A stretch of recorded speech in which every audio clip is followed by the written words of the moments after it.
Gold సారీతో మంచి outfit అయితే చూపిచ్చేస్తా. ఇప్పుడే మన ఛానల్ ఫస్ట్ టైమ్ విజిట్ చేసుంటే సబ్స్క్రైబ్ చేసుకోండి. ఇలాంటి మంచి మంచి వీడియోస్ అనేది మీరు మిస్ అవ్వకుండా మీకు నోటిఫికేషన్ అయితే వస్తది. యాజ్ యూజువల్‌గా మన ఇన్‌స్టా పేజ్ నేము, యూట్యూబ్ పేజ్ నేము సేమ్‌గానే ఉంటదనమాట. షీస్ ఫ్యాషన్ వ్లాగ్ అని చెప్పేసి. మీరైతే సబ్స్క్రైబ్ చేసుకోండి ఫుల్ వీడియోస్ కోసం. ముందుగా మీ అందరికీ థ్యాంక్ యూ వెరీ మచ్. నాకైతే మంచి రెస్పాన్స్ ఇచ్చారు. ఆ యెల్లో కలర్ డ్రెస్ అనేది ఫుల్ వీడియోస్ కూడా చాలా అడుగుతున్నారు చాలామంది. నేనైతే రేపు మన ఛానల్‌లో అయితే ఫుల్ వీడియో అప్లోడ్ చేస్తాను. ఇవాల్టి మన వీడియోలోకి వచ్చేపాటికి డే 15 ఆఫ్ 60 అవుట్‌ఫిట్ సిరీస్ అనమాట. సో చాలామంది ఇళ్లలో సేమ్ ప్యాటర్న్‌తో శారీస్ అయితే ఉంటాయి. సో ఆ శారీస్‌తో మనమైతే ఇలా సింపుల్‌గా ఫ్రాక్స్ అయితే డిజైన్ చేసుకోవచ్చు. ఈ శారీతో నేను ప్రీవియస్‌గా ఒక టాప్ అయితే డిజైన్ చేసుకున్నాను. దాని తర్వాత మిగిలిన ఈ ఫ్యాబ్రిక్‌తోని నేనైతే ఇలా ఫ్రాక్‌గా అయితే డిజైన్ చేసుకున్నాను. ఫస్ట్ అయితే ఈ ఓల్డ్ శారీతో ఏం చేస్తాంరా బాబు అనుకున్నాను. బట్ అవుట్‌ఫిట్ టర్న్‌ఔట్ అయ్యి వేసుకున్నాక చాలా అంటే చాలా మంచిగా అనిపించింది. ఇంకా అవుట్‌ఫిట్ డీటెయిల్స్‌లోకి వెళ్ళాను. ఇక్కడ నా మెయిన్ మోటివ్ వచ్చేపాటికి నాకు ఇచ్చిన బోర్డర్స్ అనేది హైలైట్ చేసుకోవాలని చూసాను. అందుకని నేనైతే ఇలా ఫ్రాక్‌కి 2 లేయర్స్ అయితే ఇచ్చుకున్నాను. కింద అయితే ఏం ఫ్రిల్స్ అయితే యాడ్ చేయలేదు.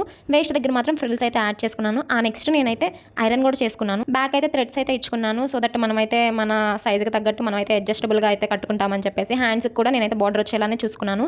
యోక్ పార్ట్‌లో కూడా నేనైతే బార్డర్ అయితే యాడ్ చేసుకున్నాను. ఫ్రంట్, బ్యాక్ కూడాను. ఐడియా మీకు ఎలా అనిపించిందో నాకైతే కామెంట్ చేయండి. నా దూలపంతో ఈ అవుట్‌ఫిట్‌ని అయితే ఖరాబ్ చేశాను. అది పార్ట్ 2లో అయితే అప్లోడ్ చేస్తాను. మళ్ళీ కలుద్దాం ఇంకో కొత్త వీడియోతోని.